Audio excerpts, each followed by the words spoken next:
नमस्कार मित्रांनो, कसे आहात सगळे? आय होप सगळे छान असाल, सुस्त असाल आणि मस्त असाल,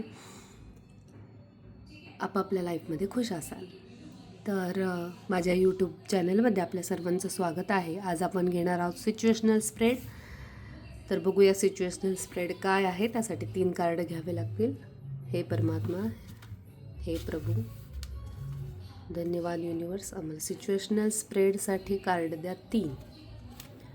फर्स्ट डेथ, ओके. सेकंड, हे उलटं आले तर आपण उलटंच घेऊ. आणि क्वीन ऑफ पेंटॅकल्स. असे 3 कार्ड निघालेली आहेत. तर सिच्युएशन स्प्रेडमध्ये पहिलं जे कार्ड निघालेलं आहे ते डेथ आणि ते सिच्युएशन दाखवतं. That is what is happening right now. तर हे जे डेथ कार्ड आहे, हे डेथ कार्ड बघून घाबरण्याची काही गोष्ट नाही, म्हणजे काही लाईफचा एंड नाही. तर डेथ कार्ड म्हणजे तुमचं सर्व जे काही आहे, एक सायकल आहे ती पूर्ण झालेली आहे आणि दुसरी सायकल तुमची सुरू होत आहे. कर्माचा लेखाजोखा जो मागचा काही जो असेल तो पूर्ण झालेला आहे. फक्त आशा करते की तुम्ही पुढच्या वेळेस ह्या कर्मांमध्ये अडकायचं नाही, या मोहमायेमध्ये अडकायचं नाही. आता सिच्युएशन पूर्ण चेंज होणार आहे. जसं की हे सिच्युएशनसाठीच कार्ड होतं. तर सिच्युएशन काय आहे की सिच्युएशन पूर्ण चेंज होणार आहे. सगळं काही नवीन होऊन जाईल. तुमचं रिलेशनपासून, जर तुम्ही टॉक्सिक रिलेशनशिपमध्ये असाल तर तुमचे रिलेशन्स खूप चांगले होतील किंवा नवीनही होतील, नवीनही मिळतील. ट्रान्सफॉर्मेशन, थोडक्यात तुमच्या लाईफचं एक ट्रान्सफॉर्मेशन होत आहे. तुम्ही ट्रान्सफॉर्मेशन होऊन दुसऱ्या जर्नीमध्ये एंटर करत आहात. तर सिच्युएशन स्प्रेडमध्ये आता आपण वळूयात दुसऱ्या कार्डकडे. दुसरं कार्ड आपण नेहमी काय प्रॉब्लेम आहे किंवा काय चॅलेंज आहेत करंट सिच्युएशनमध्ये त्याच्यासाठी घेतो. हे कार्ड उलटं आलं होतं तर मी उलटंच घेतलं आहे.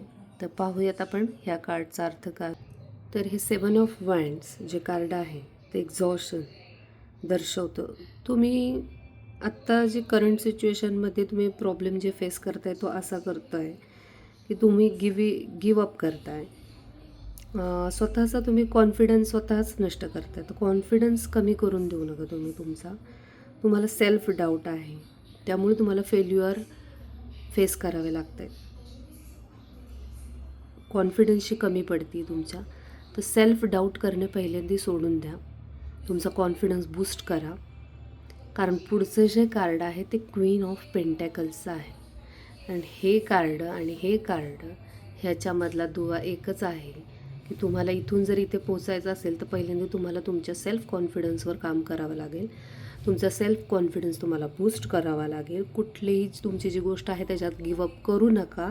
ते कंटिन्यू ठेवा. त्याच्यासाठी काय एफर्ट्स लागतील ते त्याच्यात टाका. तुम्हाला 100% यश मिळणार आहे.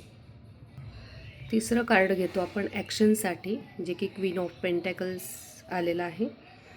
आणि पहिलं तर ह्या दोन्हींचा अर्थ लावला तर क्वीन ऑफ पेंटॅकल्स हे एका दृष्टीने हे पण सांगते की तुम्ही जर तुमचं सेल्फ डाऊट नाही, सेल्फ डाऊट करायचं सोडून दिलं, कॉन्फिडन्स बूस्ट केला, तर हे जी तुमची नवीन जर्नी चालू होती ती तुम्हाला 100% यश घेऊन येईल आणि पेंटॅकल्सच घेऊन येईल.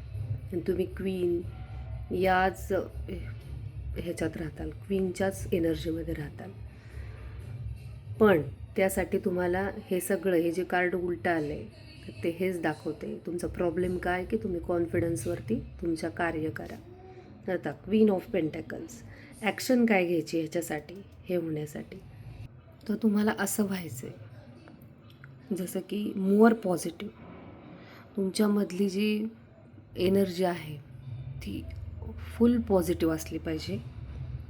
ग्राउंडी राहायचे. इगो अजिबात नसला पाहिजे. डाऊन टू अर्थ राहायचे. तुम्ही नेचर लवर असाल आणि नसाल तर नेचर लवर व्हा. तुम्हाला याचा खूप फायदा मिळेल. नक्कीच तुम्ही इंडिपेंडंट आणि खूप पैसे कमवणारे असाल आणि नसाल तर लवकरच कमवाल. जर ह्या सिच्युएशनमध्ये तुम्ही आला असाल तर नक्की कमवताल. पण त्यासाठी तुम्हाला तुमचा इगो पूर्ण घालवावा लागेल. सेल्फ कॉन्फिडन्सवरती काम करावं लागेल. तुमची जी एनर्जी आहे ती पॉझिटिव्ह म्हणजे हायली पॉझिटिव्ह ठेवावी लागेल, तेव्हा तुम्ही या सिच्युएशनमध्ये येता. तर ही ॲक्शन होती. अजून एक कार्ड घेऊ आपण तुमच्यासाठी की युनिवर्स करून काय गायडन्स आहे तुम्हाला. तर आपण याच्यातून घेऊ तो पॉझिटिव्ह एक मेसेज. हे युनिवर्स माझ्या मित्रमैत्रिणींसाठी एक पॉझिटिव्ह मेसेज द्या तुमच्याकडून. ओ माय गॉड, परत डेथचंच कार्ड हातात आलं.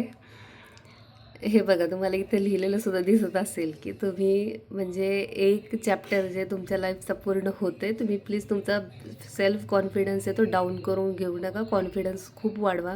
एंडिंग होती आहे, बिगिनिंग आहे, चेंज, ट्रान्सफॉर्मेशन, ट्रान्झिशन, तर मेटामॉर्फोसिस, एंड ऑफ सायकल. तर बरंच काही एंड होतं आहे, सगळं नवीन चालू होतं आहे. तर तुम्ही स्वतःला बूस्ट करा, हायर पॉझिटिव्ह एनर्जीमध्ये राहा. बघा, तुम्हाला खूप छान अशी एनर्जी मिळेल आणि तुम्ही काय होता आणि काय व्हाल हे तुम्हालाच कळणार नाही. तर थँक्यू युनिवर्स खूप छान मेसेज देण्यासाठी. धन्यवाद प्रभू, धन्यवाद ईश्वर, आणि तुमचेही धन्यवाद की तुम्ही माझी रीडिंग ऐकता. आय होप या रीडिंगमधनं तुम्हाला बरंच काही कळालेलं असेल आणि याचा तुम्ही सदुपयोग करून घ्या. तुम्हाला जर काही उपाय हवे असतील तर नक्कीच मला कमेंटमध्ये कळवा. थँक्यू. पुन्हा भेटूया पुढच्या व्हिडिओमध्ये. धन्यवाद. धन्यवाद परमात्मा.